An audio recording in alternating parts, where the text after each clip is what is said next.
Hello વિદ્યાર્થી મિત્રો, last લેક્ચરની અંદર આપણે દાખલા અને એમસીક્યુ ગણતા હતા. છેલ્લા બે લેક્ચરથી ઉર્જા સ્તરો અને પરમાણુય કક્ષીય ત્રિજ્યા, એન સાથેના સંબંધ, ઝેડ સાથેના સંબંધ, એ બધી વસ્તુઓ કરીએ છીએ. આજે પણ એ જ ટોપિકની અંદર કન્ટિન્યુ થવાનું છે. આઈ હોપ કે હવે તમને આ બધી થિયરી છે એની અંદર મારે કાંઈ વારંવાર લર્ન કરવાની જરૂર રહેતી નથી. આજના દાખલાઓમાં મોટાભાગના દાખલા એવા હોય છે કે જેની અંદર માત્ર હું તમને હિન્ટ આપીશ અને હિન્ટના આધારે તમારે છે એ દાખલાઓ વ્યવસ્થિત રીતે કમ્પ્લીટ કરવાના છે, એમસીક્યુ ગણવાના છે. બરોબર?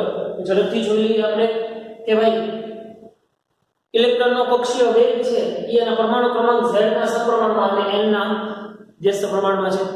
એવી જ રીતે ઇલેક્ટ્રોનનો કક્ષીય વેગ જે છે કક્ષીય ત્રિજ્યા છે ઈ એના મુખ્ય ક્વોન્ટમાંક n ના વર્ગના સમપ્રમાણમાં અને z ના વ્યસ્ત પ્રમાણમાં છે. અને En also proportional to z square upon n square. Clear?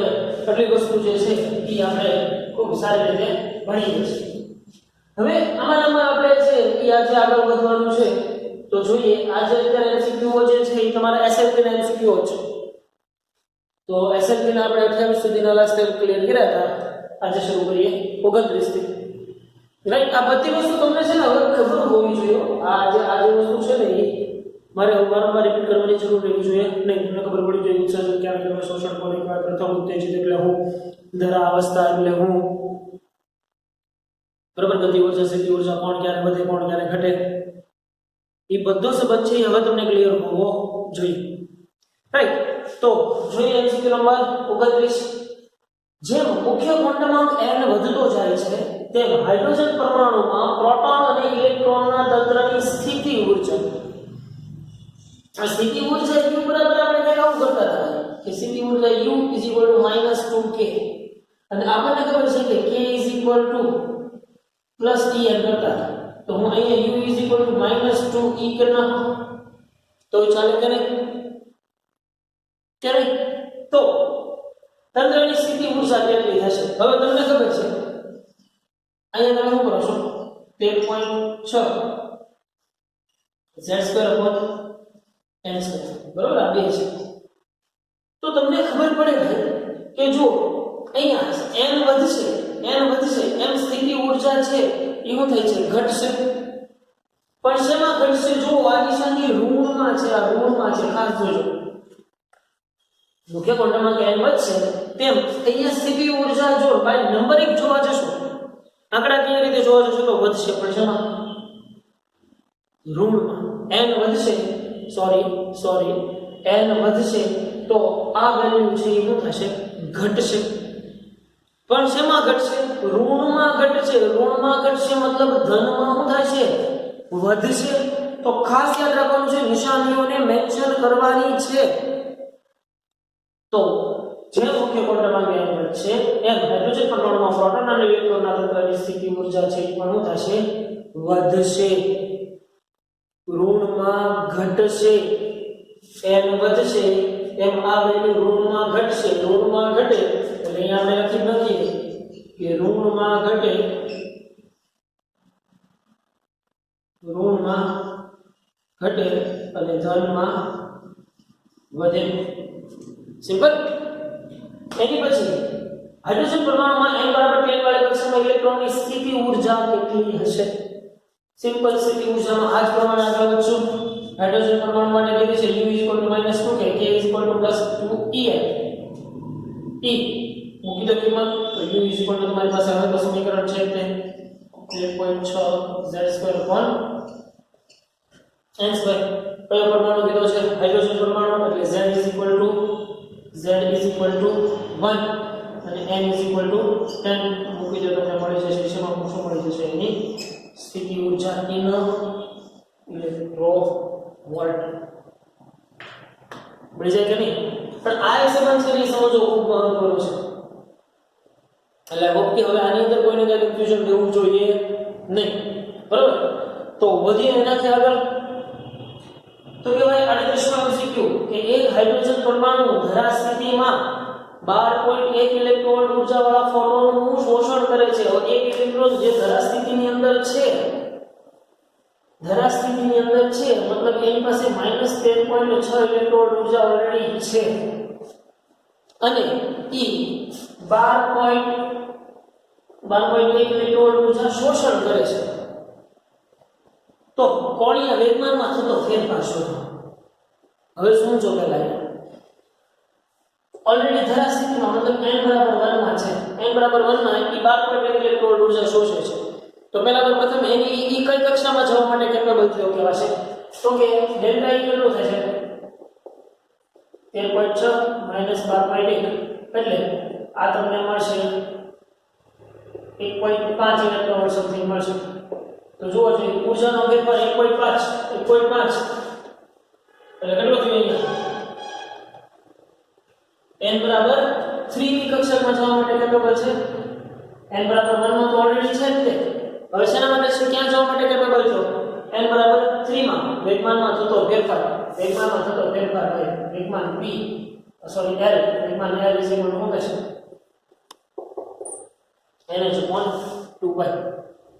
મળી જાય કે ન મળી જાય હે ભાઈ વેગમાનમાં થતો ફેરફાર કીધો છે એટલે l is equal to h upon 2 pi અહીંયા n3 - n1 કરી નાખો એટલે શું થઈ જશે l is equal to h upon 2 pi अच्छा ને 3 માં n બરાબર 3 અને આ n બરાબર 1 એટલે 2h upon 2 pi તો શું બનશે h upon 2 pi સિમ્પલ છે કે નહીં ભાઈ આરામથી ગણી શકાય એની પછી MCQ નંબર 39 કે હાઇડ્રોજન પરમાણુની પ્રથમ ઉત્તેજિત અવસ્થામાં ઇલેક્ટ્રોનની ઊર્જા -3.4 ઇલેક્ટ્રોન છે તો તેની ગતિ ઊર્જા કેટલી પ્રથમ ઉત્તેજિત અવસ્થામાં -3.4 ઇલેક્ટ્રોન હોય તો ગતિ ઊર્જા કેટલી ગતિ ઊર્જા અને કુલ ઊર્જાને સંબંધ ભાઈ જેટલી કુલ ઊર્જા છે એટલી ને એટલી ધન ગતિ ઊર્જા હશે તો એટલી કુલ ઊર્જા છે તો ગતિ ઊર્જા કેટલી થઈ ગઈ -3.4 કુલ ઊર્જા છે તો ગતિ ઊર્જા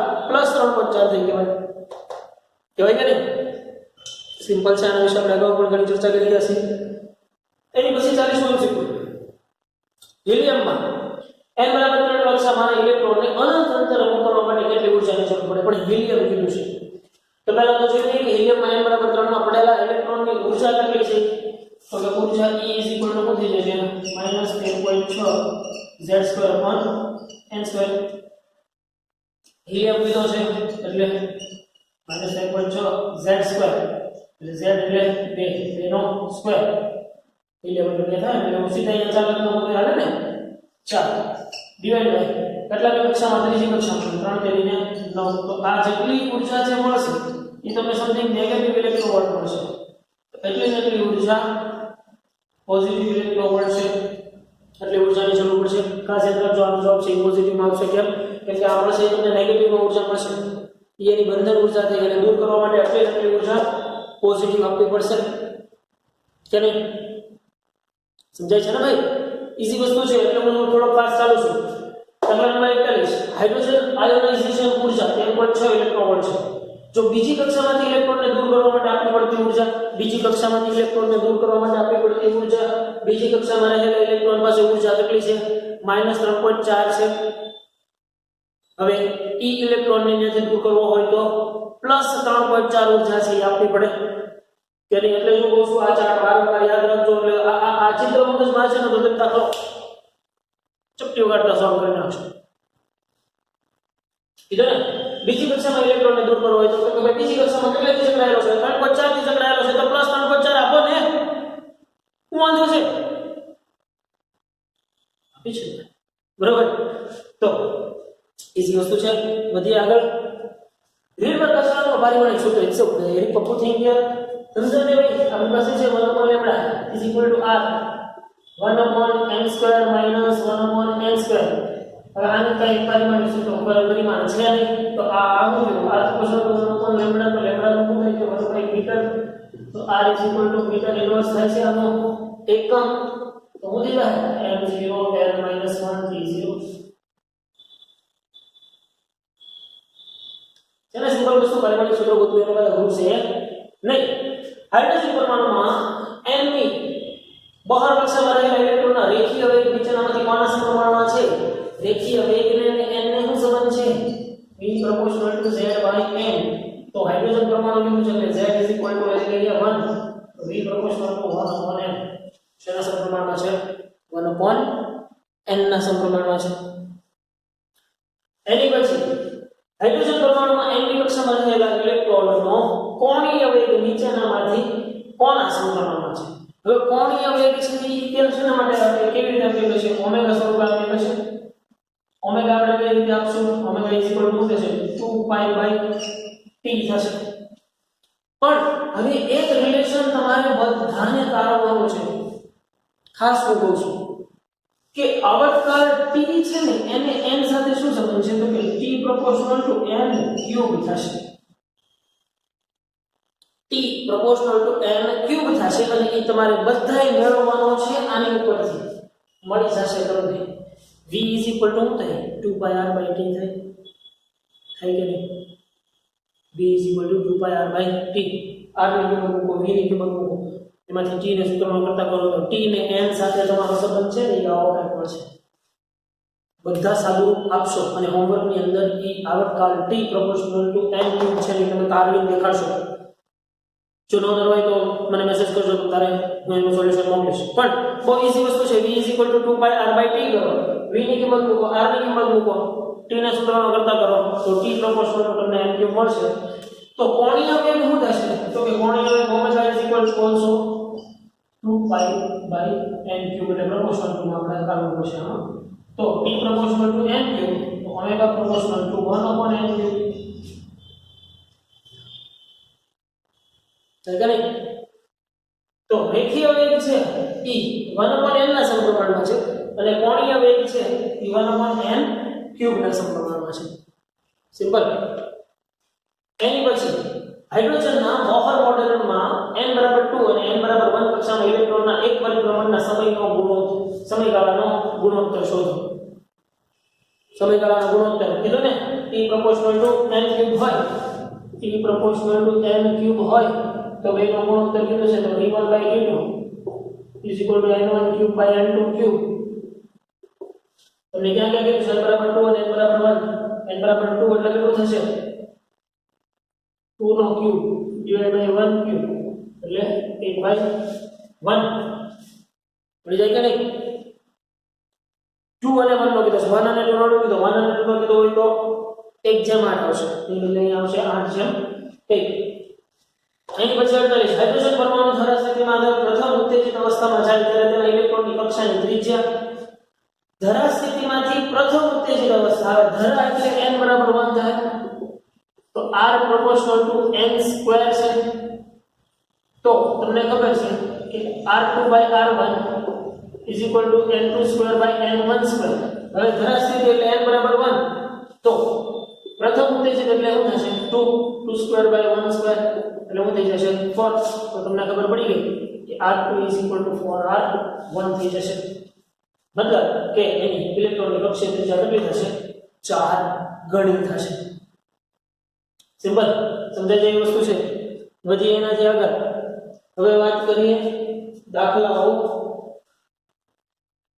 ગુચકેલના દાખલાઓ તરફ આપણે આગળ વધીએ. જો જે પેલો દાખલો બહુ ઈઝીલી સમજાઈ જાય એવી વસ્તુ છે કે હાઇડ્રોજન પરમાણુમાં ધરા સ્થિતિમાં ઇલેક્ટ્રોનની ધરા સ્થિતિમાં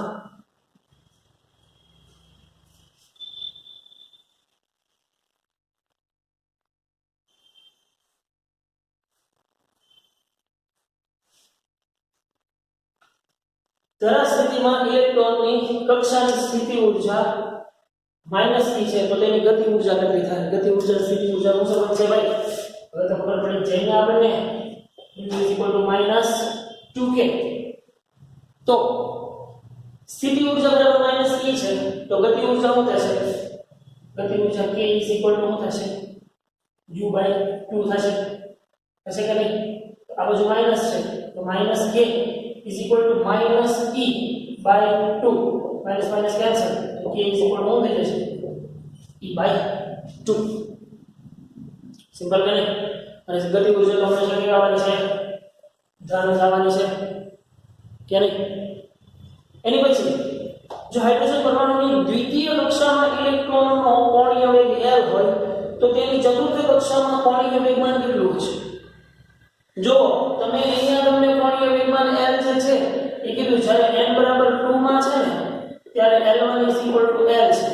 તો n બરાબર ચતુર્થ કક્ષામાં ચોથી કક્ષામાં L2 કેટલું છે?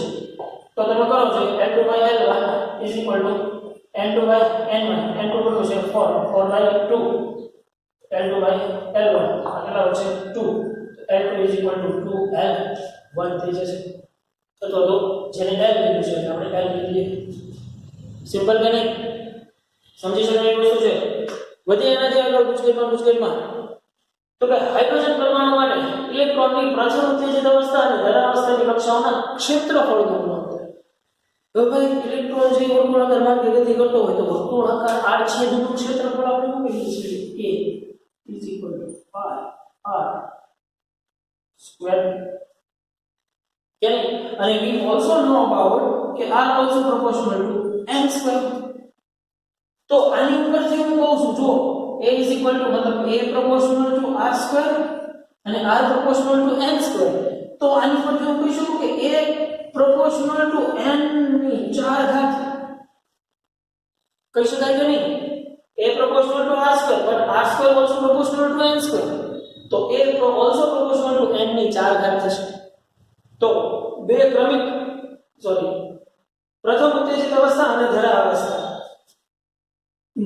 એટલે n1 1 અને પ્રથમ ઉત્તેજિત અવસ્થા એટલે n2 2. તો પ્રથમ ઉત્તેજિત અવસ્થા એટલે પ્રથમ ઉત્તેજિત અવસ્થા માટેનું ક્ષેત્રફળ A2 અને ધરાવસ્થા માટે A1 બરાબર કેટલા છે? n2 ની 4 ઘાત છેદમાં n1 ની 4 ઘાત હશે કે નહીં? તો n2 કેટલા છે? n2 બરાબર 2 2 ની 4 ઘાત છેદમાં 1 ની 4 ઘાત A2/A1 શું મળી જશે તમને? 2 નું 4 નું 8 નું 16 છે 1 મળી જાય કે નહીં? સિમ્પલ. હાઇડ્રોજન પરમાણુની બે ક્રમિક કક્ષાઓમાં ઇલેક્ટ્રોનના કોણીય વેગમાનનો ફેરફાર. બે ક્રમિક હશે એટલે શું કરશો? NH/2π તો એક વખત ત્રીજા ને બીજા ની લો કે પહેલા ને બીજા ની લો કે ચોથા ને પાંચમા ની લો. ક્રમિક ફેરફાર તો કેટલો આવવાનો છે? H/2π જેટલો જ આવવાનો છે. ક્રમિક કીધો છો, બે ક્રમિક કીધી છે તો બે ક્રમિક હોય મોટામાં નાનું બાદ કરશો તો ક્રમિકમાં તો શું વધે? એક જ વધે H/2π. સિમ્પલ છે યાર, આરામથી ગણી શકાય. વધીએ એનાથી પણ આગળ કે બોહર પરમાણુ મોડેલ અનુસાર મુખ્ય ક્વોન્ટમ નંબર n અને કક્ષીય ત્રિજ્યા r વચ્ચેનો સંબંધ r અને n વચ્ચેનો સંબંધ r proportional to n square. Simple વસ્તુ છે. બીજી ઉત્તેજિત અવસ્થામાં ઇલેક્ટ્રોનની કુલ ઊર્જા -2e છે. બીજી ઉત્તેજિત કીધી જો ધ્યાન રાખજો. બીજી ઉત્તેજિત કીધી છે मतलब કે n બરાબર 3 થશે. બીજી ઉત્તેજિત અવસ્થા એટલે n બરાબર 3 થશે ત્યારે ઊર્જા છે એની કુલ ઊર્જા E જે છે એ -2e છે.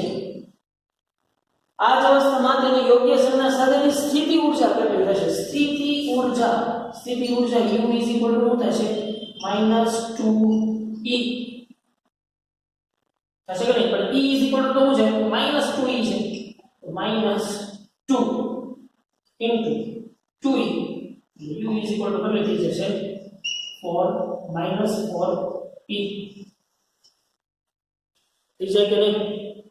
સમજી શકાય એ વસ્તુ છે ને. આ આસાનથી 2011 માં પૂછાઈ ગયું ગુજકેટની અંદર, બરોબર. વધીએ એનાથી પણ આગળ તો કે ધરા સ્થિતિમાં હાઇડ્રોજન પરમાણુ 12.75 ઇલેક્ટ્રોવોલ્ટ ઉર્જા શોષે છે તો તેમાં ઇલેક્ટ્રોનના કક્ષીય કોણીય વેગમાનમાં શું ફેરફાર થશે? કક્ષીય કોણીય વેગમાનમાં શું ફેરફાર થશે એ વસ્તુ આપણે હમણાં જ કરી ગયા કે ધરા સ્થિતિમાં છે મતલબ ક્યાં છે? -13.6 ઇલેક્ટ્રોવોલ્ટમાં છે અને ઈ શોષણ કરે છે કેટલી? 12.75. તો પહેલા તમે શું કરી લેશો? ડેલ્ટા E મેળવશો 13.6 - 12.75 તો તમને એની પરથી n નો અંદાજ આવી જશે ભાઈ. તો કોણીય વેગમાનમાં થતો ફેરફાર મળી જાય. ધરા સ્થિતિ માટે n બરાબર 1 લો, બીજું n જે તમે શોધ્યો છે એ બે વચ્ચેનો તફાવત કરી લો.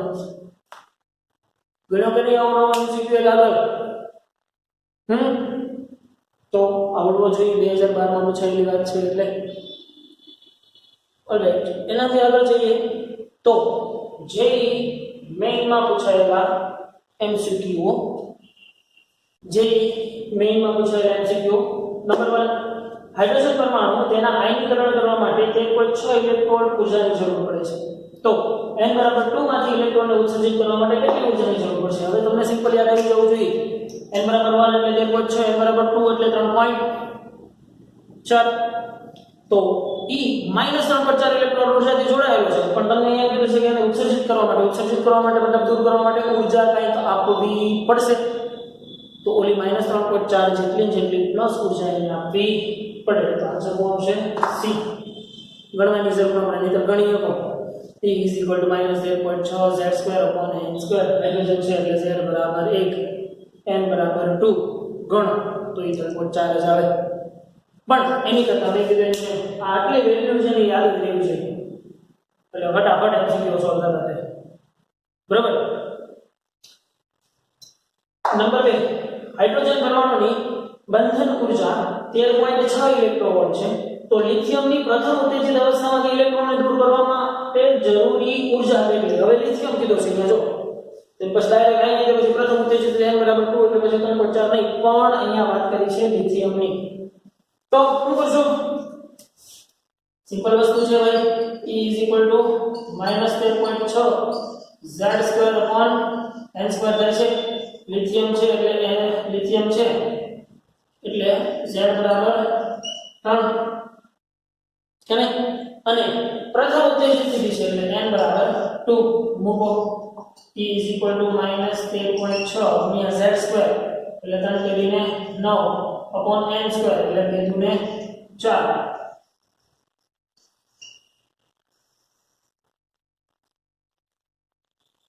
મળી જાય આરામથી એની પછી આગળ વધીએ સમજવું જેવું ઇન્ટરેસ્ટિંગ વસ્તુ આવી છે કે કોઈ પણ પરમાણુ માટે ઇલેક્ટ્રોનના ઉર્જા સ્તરો આકૃતિમાં દર્શાવે છે તો ક્યાં ઉત્સર્જન દરમિયાન ફોટોન પાસે સૌથી વધારે ઉર્જા છે સૌથી વધારે ઉર્જા હવે તમે સમજો ને આ -13.6 -3.4 આ -1.5 અને આ 0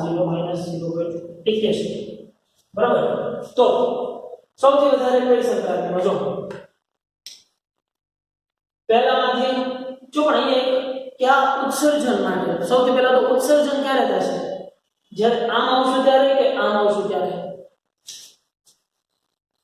ઊર્જાનું ઉત્સર્જન ક્યારે થશે જ્યારે બહારથી અંદર આવશું ત્યારે મતલબ કે આ પહેલો ઓપ્શન જ કેન્સલ થઈ જાય કેમ કે પહેલા ઓપ્શનમાં શું થાય છે પહેલામાંથી ચોથામાં જાય છે તો ત્યાં તો શોષણ થાય ત્યાં ઉત્સર્જન થશે જ નહીં બરાબર ને તો રહી આ ત્રણ ઓપ્શન વધ્યા તો આનો બેનો ઊર્જા તફાવત કાઢો પછી આનો બેનો ઊર્જા તફાવત કાઢો અને પછી આનો ઊર્જા તફાવત કાઢો કોની ઊર્જા સૌથી મોટો ઊર્જા તફાવત કોનો સૌથી મોટો આવશે આનો ઊર્જા તફાવત કાઢો આનો ઊર્જા તફાવત કાઢો અને આનો ઊર્જા તફાવત કાઢો તો કોનો ઊર્જા તફાવત મોટો આવશે ઓબ્વિયસ વાત છે ભાઈ કે આ 3 નંબરની સંક્રાંતિ દરમિયાન ઊર્જા તફાવત ખૂબ જ વધારે આવે છે એટલે ખૂબ જ આ જે સંક્રાંતિ દરમિયાન ઉત્સર્જિત ફોટોન છે એ વધારે શક્તિશાળી છે વધારે ઊર્જાવાળો છે સિમ્પલ પણ આ કેરા જોવાનો તમને આ અહીંથી આવે છે આ અહીંથી આવે છે પણ આ છે એ શોષણ છે અને આ છે એ ઉત્સર્જન દેખાડે છે આનું આ વસ્તુ તમને શોષણમાં પૂછી હોત ને તો તમારો આન્સર આવે હા પહેલું બરોબર એટલે એ વસ્તુ ખાસ ધ્યાન રાખવાનું શોષણ છે ઉત્સર્જન છે એવા શબ્દો ક્યારેક બહાર આપવાનું બરોબર બધી એનાથી આગળ વધવાનાથી આન્સર આવશે આપણો સી એની પછી જોઈએ કે લિથિયમ +2 માટે ઇલેક્ટ્રોન n = 1 માંથી n = 3 માં જવા માટેની જરૂરી ઊર્જા શું કરવાની જરૂરી ઊર્જા માટે પહેલા તો લિથિયમ માટે અહીંયા વાત કરી કે આપણે હમણાં તે લિથિયમ એટલે z = 3 તો પહેલા તો n = 1 મૂકો તો E1 મળશે તમને E1 = માત્ર 3.6 z² એટલે ડાયરેક્ટ લખી નાખું 9/1 એટલે આ તમને મળી ગઈ ઊર્જા E1 હવે એવી જ રીતે E3 શું થઈ જશે -1.6 × 9 ભાગ્યા 3 ને 9 તો E3 મળી ગઈ ડેલ્ટા બે નો તફાવત ડેલ્ટા ઈ કે નહીં મળી જાય આરામથી। હવે તો આ બધા દાખલાઓ છે થઈને ઉડાડતા જવાનો હોય આપણને ગણતા આવડે તો પેલા માણસો કંઈક નવી વાત હોય તો વાત અલગ છે। નવી વાત કીધી નવી વાત આવી છે એટલે બધી 2015 માં પૂછાયેલી વાત બહુ મહત્વની છે સમજવાની છે। જ્યારે હાઇડ્રોજનની પરમાણુ કે આયન ઇલેક્ટ્રોન ઉત્તેજિત અવસ્થામાંથી ધરા અવસ્થામાં સંક્રાંતિ કરે છે। ઉત્તેજિત અવસ્થામાંથી ધરા અવસ્થામાં સંક્રાંતિ કરશે એટલે ઊર્જાનું ઉત્સર્જન થશે। યાદ રાખજો ઊર્જાનું ઉત્સર્જન થશે। ઉત્તેજિત અવસ્થામાંથી ધરા અવસ્થામાં સંક્રાંતિ થાય ત્યારે શું સાચું છે? ગતિ ઊર્જા અને કુલ ઊર્જા ઘટે છે પણ સ્થિતિ ઊર્જા વધે છે। તેની ગતિ ઊર્જા વધે છે પણ સ્થિતિ ઊર્જા અને કુલ ઊર્જા ઘટે છે।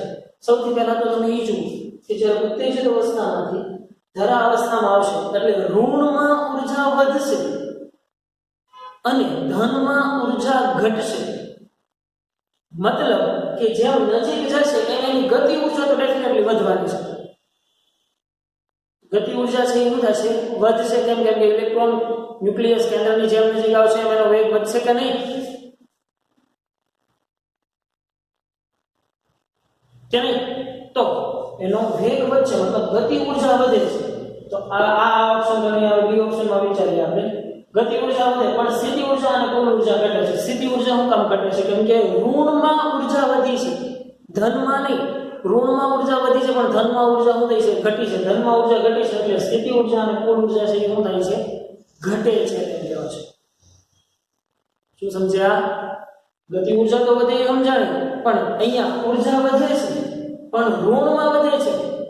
ઋણમાં વધે છે એનો મતલબ એમ થાય કે ધનમાંથી ની ઊર્જાનું મૂલ્ય શું થાય છે? ઘટે છે એમ કહેવાય છે। બસ સિમ્પલ। તો વધીએ એનાથી આન્સર આગળ નીટ માં પૂછાયેલો MCQ નંબર 2 એક ચોક્કસ પરમાણુના ઊર્જા સ્તરો A, B અને C તેની ચડતા ક્રમો અનુક્રમે આ રીતે આપી દીધેલા છે। તો હું પહેલા આ બધા ઊર્જા સ્તરો છે ને ડ્રો કરી નાખું છું। ગેપ નથી ગયા આપણને ખબર એટલે આપણે આમના બધા આપું છું આ ઊર્જા સ્તર A, આ ઊર્જા સ્તર B અને આ ઊર્જા સ્તર C। હવે તમને એમ કીધું છે કે આ ઊર્જા સ્તર સૌથી ઊંચું EC પછી આ EB અને આ EA બરાબર આ રીતનો ક્રમ છે। સૌથી ઊંચું શક્તિ સ્તર અહીંયા છે। હવે સંક્રાંતિ જો C થી B મતલબ એક સંક્રાંતિ છે એ અહીંથી આમ થતી C થી B થી A એટલે એક સંક્રાંતિ માનો કે આમ થતી B થી A અને C થી A થતી સંક્રાંતિ માટે C માંથી સીધી A માં આવતી સંક્રાંતિ માટે વિકિરણની તરંગ લંબાઈ જો અનુક્રમે લેમ્ડા 1 લેમ્ડા 2 અને લેમ્ડા 3 હોય તો નીચે દર્શાવેલામાંથી કયો સંબંધ સાચો છે? મતલબ કે આના દ્વારા ઉત્સર્જન છે એ તરંગ લંબાઈ લેમ્ડા 1 છે આના દ્વારા ઉત્સર્જન લેમ્ડા 2 છે અને આના દ્વારા જે ઉત્સર્જન છે લેમ્ડા 3 છે। તો નીચેનામાંથી આપણને વચ્ચેનો સંબંધ શું સાચો છે? તો જુઓ સૌથી પહેલા તો આ કુલ ઊર્જા તફાવત છે। અહીંયા જે ઉત્સર્જન E કોઈ E1 ઊર્જા વાળો અને અહીંયા જે કોઈ ઉત્સર્જન છે E કોઈ E2 ઊર્જા વાળો અને અહીંયા જે ઉત્સર્જન છે ટોટલ E કોઈ E3 ઊર્જા વાળો છે। તો તમને હવે એટલી ખબર પડી કે અહીંયા E3 E1 E2 થશે। કેમ કે આ એક ફોટોનની પાસે આના બેના સરવાળા જેટલી ઊર્જા હશે। કેમ કે શક્તિ તફાવત તો એટલો મતલબ છે સરવાળા। તો મૂકો સિમ્પલ વાત છે હવે E3 એટલે અહીંયા મૂકો તમે HCl1 lambda 3 HCl1 lambda 1 HCl1 lambda 2 HCl common out કાઢીને કેન્સલ કરી નાખો તો 1 લેમ્ડા 3 1 લેમ્ડા 1 1 લેમ્ડા 2 તો તમને મળી જાય 1 lambda 3 lambda 2 lambda 1 lambda 1 into lambda 2 તો લેમ્ડા 3 મળે તો lambda 1 into lambda 2 lambda 1 lambda 2 મળી જાય કે નહીં? પણ એકને જે આવી રીતે છે ને થોડી ફિગર બનાવતા શીખવી જોઈએ તો આરામથી આઈડિયા આવે આપણને બરોબર ને? એટલે આપણે ફિગર જે બનાવતા થોડું શીખી જવાનું છોકરાઓ। વધી એનાથી આગળ કે હાઇડ્રોજન પરમાણુની ધરા સ્થિતિની ઊર્જા 1.6 ઇલેક્ટ્રોવોલ્ટ છે હાઇડ્રોજન પરમાણુના તેની બીજી ઉત્તેજિત અવસ્થામાંથી આયનીકરણ કરવા માટે જેમ કીધું છે બીજી ઉત્તેજિત અવસ્થા હાઇડ્રોજન જ કીધું છે એટલે કઈ ચિંતા છે નહીં બીજી ઉત્તેજિત અવસ્થા એટલે n બરાબર 3 n બરાબર 3 એટલે ઊર્જા કેટલી -1.51 તો ત્યાંથી ઇલેક્ટ્રોનને દૂર કરવો હોય તો +1.51 આપવી પડે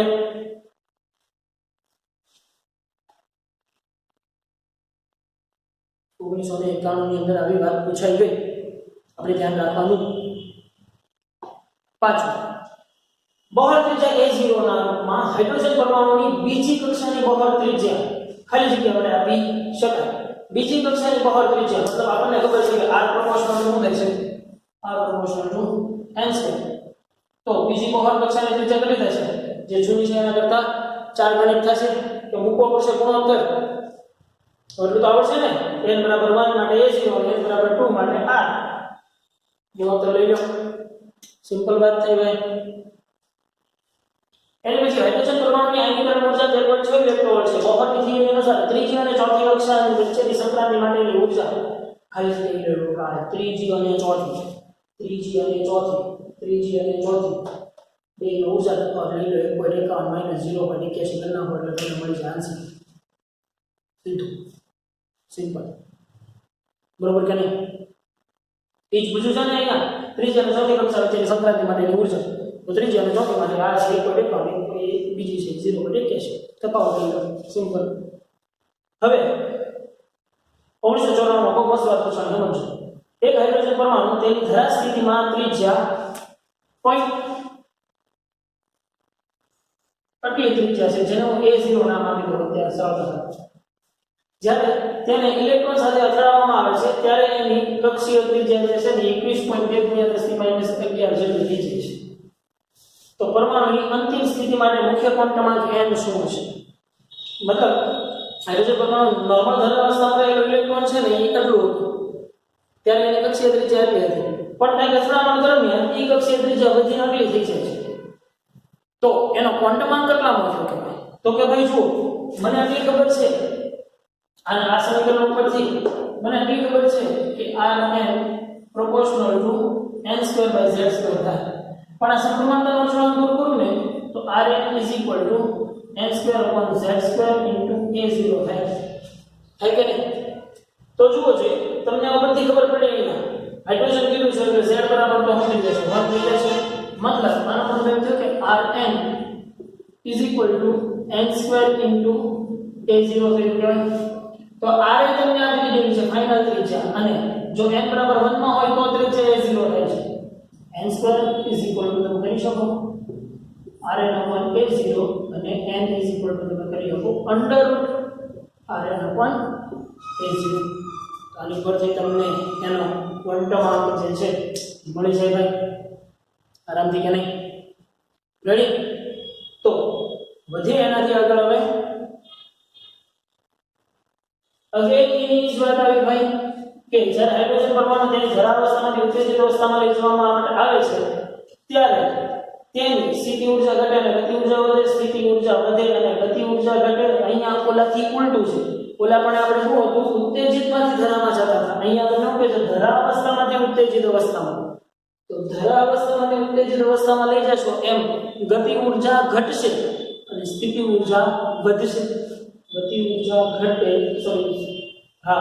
સ્થિતિ ઊર્જા વધે અને ગતિ ઊર્જા ઘટે બોલો જેમ સીધું ગણાય એનાથી વધુ ને આપણે શું કરતા હતા ઉત્તેજિતમાંથી ધરામાં જતા અહીંયા શું છે ધરામાંથી ઉત્તેજિતમાં જઈએ છીએ બરોબર ક્લિયર ડિફરન્સ છે આ સરખો સમજો જ્યારે હાઇડ્રોજન પરમાણુ તેના પ્રથમ ઉત્તેજિત અવસ્થામાં હોય ત્યારે તેની ત્રિજ્યા તેની ધરાવસ્થાની ત્રિજ્યા કરતાં 4 ગણી થાય ઓબ્વિયસ વાત છે એટલે વખત ગણવી એની પછી ઈઝી વસ્તુ હાઇડ્રોજન પરમાણુની ધરા ઇલેક્ટ્રોનિક સ્તરની ઊર્જા -13.6 ઇલેક્ટ્રોવોલ્ટ છે તો પ્રથમ ઉત્તેજિત અવસ્થાની ઊર્જા કેટલી થશે પ્રથમ ઉત્તેજિત અવસ્થાની ઊર્જા કેટલી થશે પ્રથમ ઉત્તેજિત અવસ્થા એટલે n = 2 તો પ્રથમ ઉત્તેજિત અવસ્થા એટલે n = 2 n = 2 માં કરી છે માઈનસ માં પર 4 સિમ્પલ વાત છે યાર હવે આ એમસીક્યુ વાંચો હા બહુ જેવી વાત છે બોહરના મોડેલમાં હાઇડ્રોજન પરમાણુમાં અહીં કેન્દ્રગામી બળ પ્રોટોન અને ઇલેક્ટ્રોન વચ્ચે લાગતા કુલંબીય આકર્ષણ બળના કારણે ઉદ્ભવે છે જો A0 ધરા સ્થિતિમાં કક્ષાની ત્રિજ્યા હોય એમ દળ હોય એ ઇલેક્ટ્રોન ઉપર હોય અને એપ્સિલોન 0 શૂન્યાવકાશી પરપેન્ડિક્યુલર હોય તો ઇલેક્ટ્રોનની ઝડપ શું થશે? અહીંયા એમ કહે છે કે કેન્દ્રગામી બળ જે છે એ કુલંબીય બળ જેટલું બને છે. તો તમે સરખાવી દો સીધું કેન્દ્રગામી બળ આપણે શેના વડે દર્શાવીએ છીએ? mv² r વડે. mv² r કેટલો? 1/4π0 e² r. તો સિમ્પલ વસ્તુ છે તમને હું કીધું ઝડપ શોધવાની કેવી છે? તો v² તમારા આમ થઈ જશે v² r²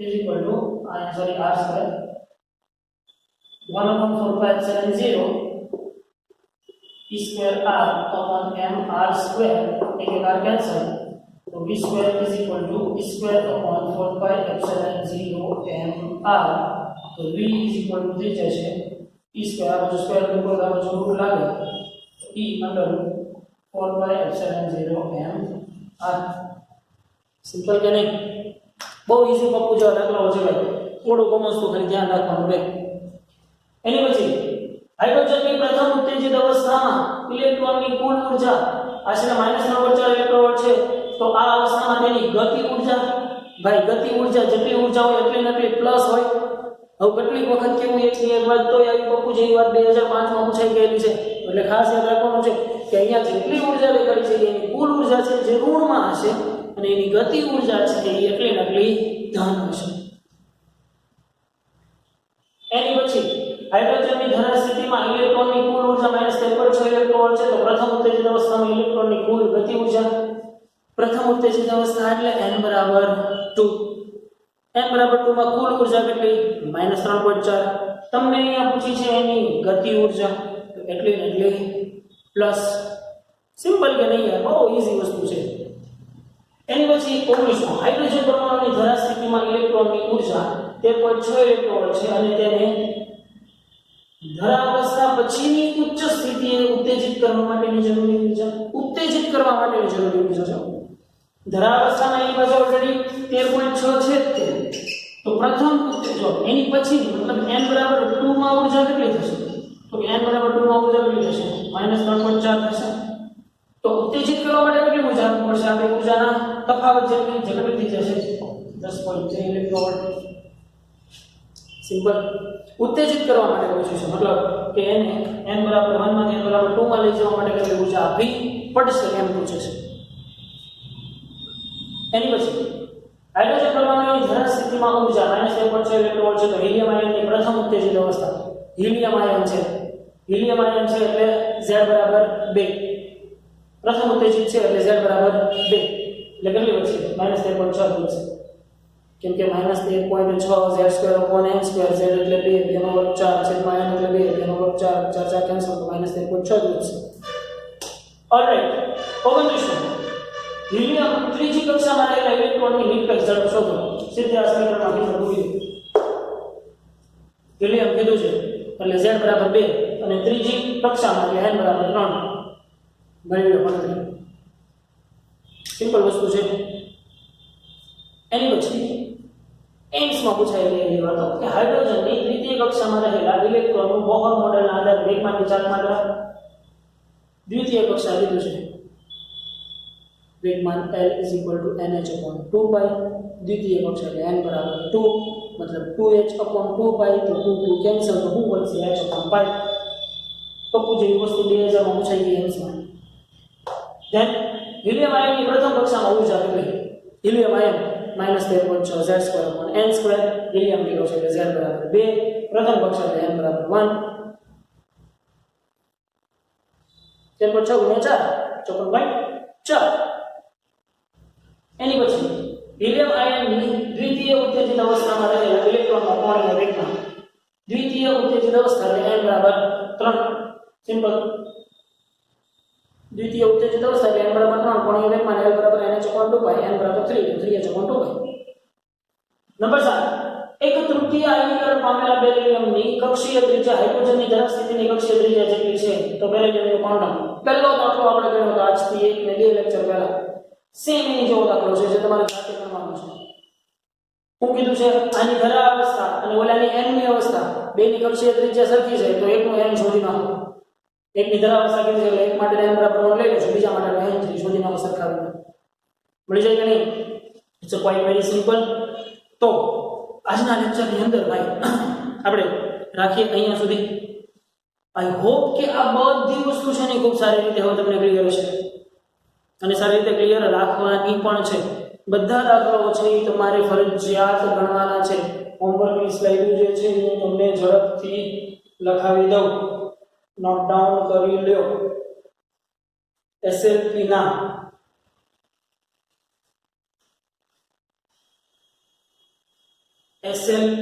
દાખલા નંબર 29, 30, 38, 39, 40, 41, 43, 45, 46, 48 લેવલ 2B ગુજકેટમાં પહેલો, બીજો, ત્રીજો, ચોથો, છઠ્ઠો, સાતમો, નવમો.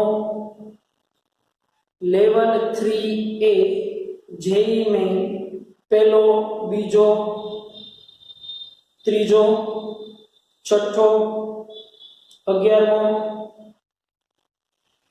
લેવલ 3B નીટ બીજો, ચોથો, પાંચમો, છઠ્ઠો, આઠમો, નવમો, 10મો, 11, 12, 16, 18, 19, 22, 29.